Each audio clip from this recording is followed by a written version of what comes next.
Good morning students. Article 4 करेंगे 6B का curvilinear motion in a plane. ठीक है, सबसे पहले मैं आपको बताना चाहूँगी प्रोजेक्टाइल क्या होता है।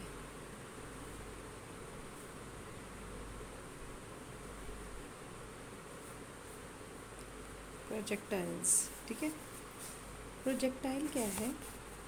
It is a body which is small enough to be regarded as a particle. कहते हैं वो ऐसी बॉडी जिसको हम कोई पार्टिकल बोल सकते हैं, कोई बॉल हो, कोई ठीकरी हो, कोई पत्थर हो, ठीक है, जिसको हमने यहाँ से पकड़ा और यहाँ से पकड़ा था और यहाँ फेंक दिया। ठीक है, तो इस पार्टिकल को हम क्या बोलते हैं? प्रोजेक्टाइल। ट्राजेक्ट्री किसको बोलते हैं? इस पार्टिकल यहाँ से चला, ये रास्ता कवर करता करता करता करता यहाँ पहुँचा, तो ये पाथ जो उस प्रोजेक्टाइल ने कवर किया, ठीक है, उसको हम क्या बोलते हैं? ट्राजेक्ट्री। नेक्स्ट आ जाएगा वेलोसिटी ऑफ प्रोजेक्शन। जिस वेलोसिटी से हमने पत्थर को फेंका वो क्या आ जाएगी? Velocity of projection. Angle of projection, जब हमने प्रोजेक्ट किया पार्टिकल को तो हम उस वेलोसिटी का या उस प्रोजेक्टाइल का हॉरिजॉन्टल लाइन से एक्स एक्सिस से जो एंगल बन रहा था उसको हम बोलेंगे एंगल ऑफ प्रोजेक्शन। रेंज क्या है? It is the distance measured between the point of projection and the point where the projectile hit.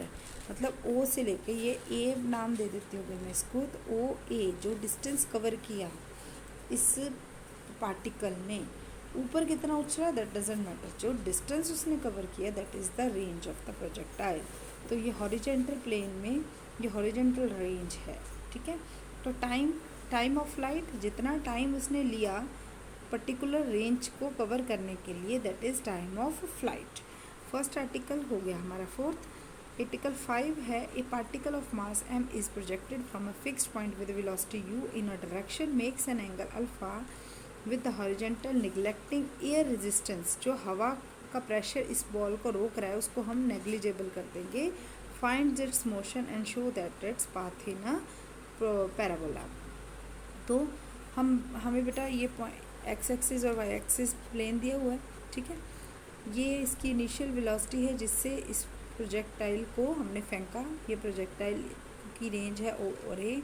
ये पी एक्स कोई हमने पॉइंट ले लिया है, कोई पोजीशन ले ली है पार्टिकल की आफ्टर टाइम टी।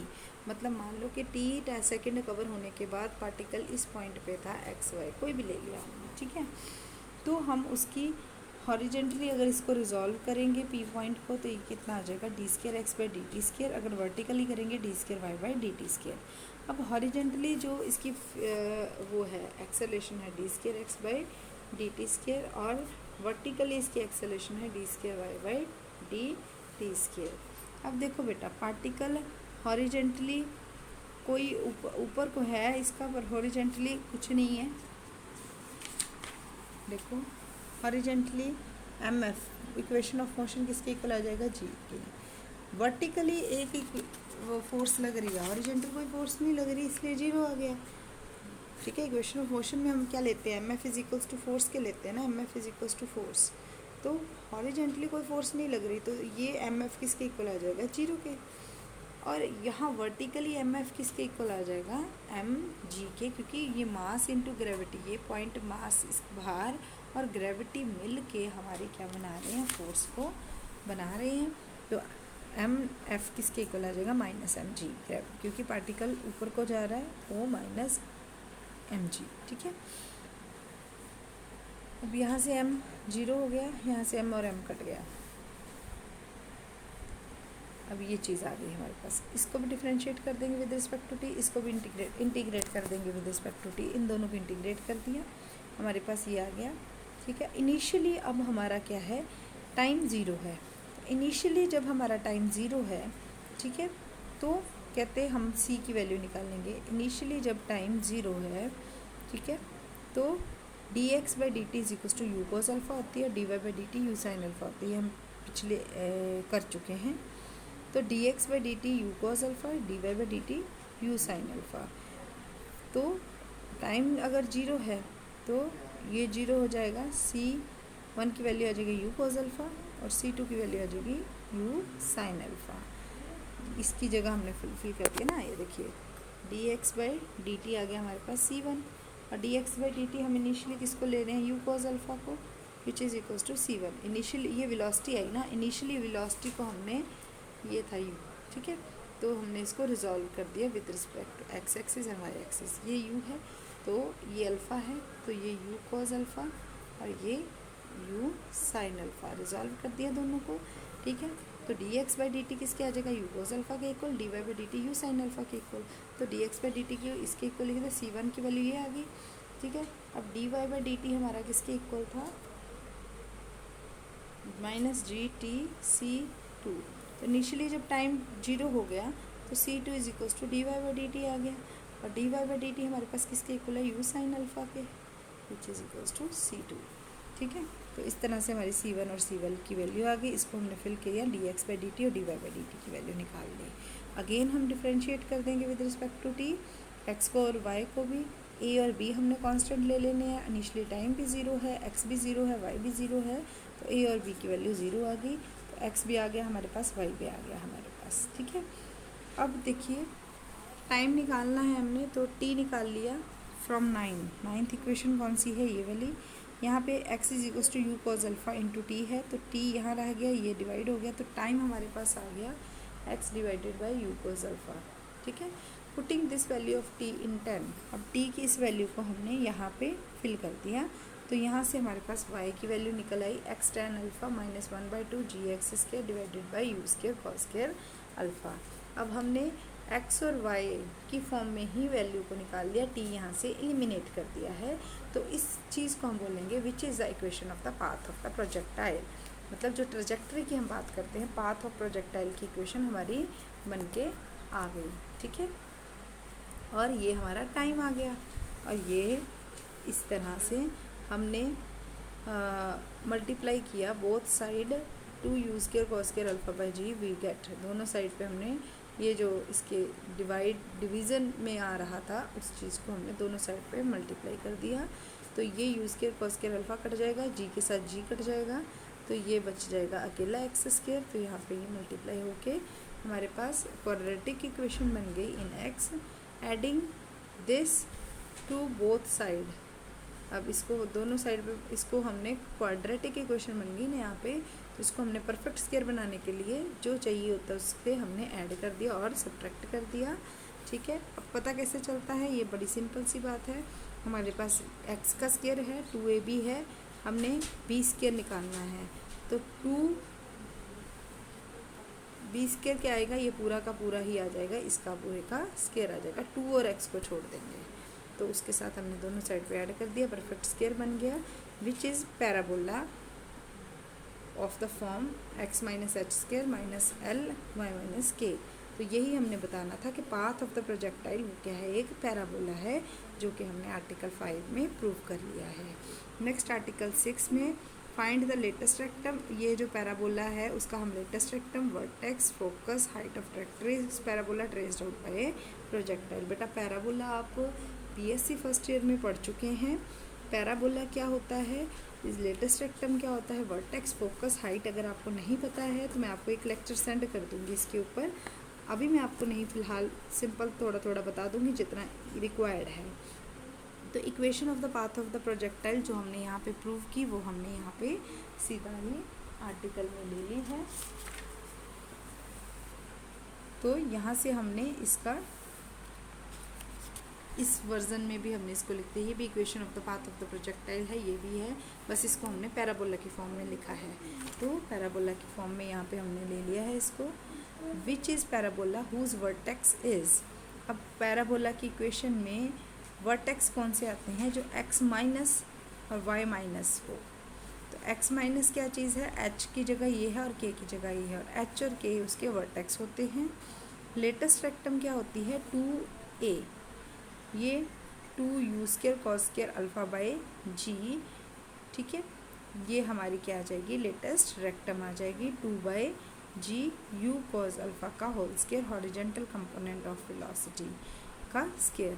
हमें पता है कि u, ये मैंने आपको यहाँ पे समझाया था कि जब हमने पाथ वेलोसिटी ये चीज़ समझाई थी ना, वेलोसिटी ये u है, तो ये इसका हॉरिजॉन्टल यू कॉज अल्फ़ा और यू साइन अल्फ़ा, ये हम करते आ रहे हैं बेटा, स्टैटिक में भी हमने किया कैसे रिजॉल्व करना फोर्स को हॉरिजॉन्टल और वर्टिकल में। जिधर एंगल होता है उधर यू कॉज अल्फ़ा आता है, जिधर नहीं होता है वहाँ साइन अल्फ़ा आता है। तो यहाँ पे अगर यू कॉज अल्फ़ा आया है तो ये हॉरिजॉन्टल कंपोनेंट है वेलोसिटी का। तो फोकस निकालना कैसे है, एब्सिसा ऑफ अ वर्टेक्स, ये जो है वर्टेक्स की एक्स का कोऑर्डिनेट जो है वो आ जाता है हमारा फोकस। ठीक है, फोकस हम पैराबोला में क्या लेते हैं, A0, तो वर्टेक्स का फोकस A हमारे पास ये आ गया यहाँ पे। अब ऑर्डिनेट ऑफ द फोकस निकालना है हमने, तो हम क्या करेंगे, ये जो MS है, ये फोकस है ना, MS है, ठीक है, इसको हमने लेना है। तो ये पूरी MA में से अगर हम SA माइनस कर दें, ठीक है, ये क्या है, लेटस रेक्टम है, तो लेटस रेक्टम का ये चौथा हिस्सा है SA, 1/4 SA आ गया।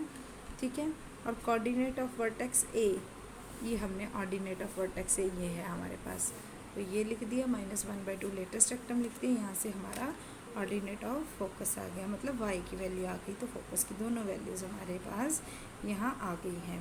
हाइट ऑफ डायरेक्ट्रिक्स जो है, हाइट ऑफ डायरेक्ट्रिक्स क्या है, MZ हमने निकालना है, तो हम MA + AZ कर देंगे, तो ये क्या है 1/4 लेटेस्ट रेक्टम आ जाएगा। AZ भी again ordinate of vertex A आ जाएगा MA, तो फिर उनको ऐड करके हमने क्या निकाल लिया, height of directrix which is u square by G। बेटा ये बहुत ही सिंपल सी चीज़ें हैं जो आप आराम से इसको कर सकते हो, और ये आर्टिकल जो हैं देखें आप एग्ज़ाम में आते हैं तो इनको बहुत ही सिंपल आर्टिकल है, इनको बड़े ध्यान से देखेंगे तो आपको सब क्लियर हो जाएगा। ठीक है, तो ये आर्टिकल 6 भी हमारा हो गया है। आर्टिकल 7 करेंगे, particle is projectile with velocity u, ये u वेलोसिटी है, एंगल अल्फ़ा बना रहा है। तो time of flight, horizontal range, maximum horizontal range, ठीक है, ये हमने सब कुछ निकालना है, तो हमने बहुत ईजी तरीके से निकाल लेना है इनको भी। हमारे पास क्या है, projectile at time t is given by, बेटा देखिए पाथ ऑफ ट्रेजेक्टरी जब हम लेते हैं तो हम x और y में इक्वेशन ले रहे हैं, बट अगर हमें टाइम निकालना है तो हमने y यहाँ पे ली थी ना, u sin alpha × t - 1/2 GT², तो यहाँ पे वही फार्मूला लग जाएगा, y = u sin alpha .t - 1/2 GT²। Initially y 0 है, तो यहाँ से हमने टाइम निकाल लिया, एक 0 आ गया, एक 2u sin अल्फ़ा/g आ गया, तो एक टाइम t 0 इनिशियली है और लास्ट में इसका टाइम ये आ जाएगा। ठीक है, let r is the horizontal range होगी, the horizontal distance described by the particle is time of the flight. तो u cos अल्फ़ा है, ये हमने यहाँ पे निकालना था। ठीक है, तो u cos अल्फ़ा.t, यहाँ मैं बता ही देती हूँ आपको, ये है u cos अल्फ़ा.t, ये x। ठीक है, तो यहाँ से हमने t की वैल्यू निकाली थी, और u cos अल्फ़ा डॉट, ये t की वैल्यू यहाँ से हमने यहाँ फिल कर दी है, तो ये हमारा r आ जाएगा horizontal range u²g/ sin 2 alpha. ठीक है, हॉरिजॉन्टल रेंज आ गया ये वाला, मैक्सिमम है व्हेन sin 2 अल्फ़ा मैक्सिमम हो। sin 2 अल्फ़ा मैक्सिमम कब होता है, जब उसकी वैल्यू 1 हो। sin अल्फ़ा हमारा बेटा -1 to 1 के बीच में लाई करता है, तो मैक्सिमम कब होगा, जब 1 होगा। तो 2 अल्फ़ा को हमने क्या ले लिया, 1 ले लिया, तो 2 अल्फ़ा = π/2,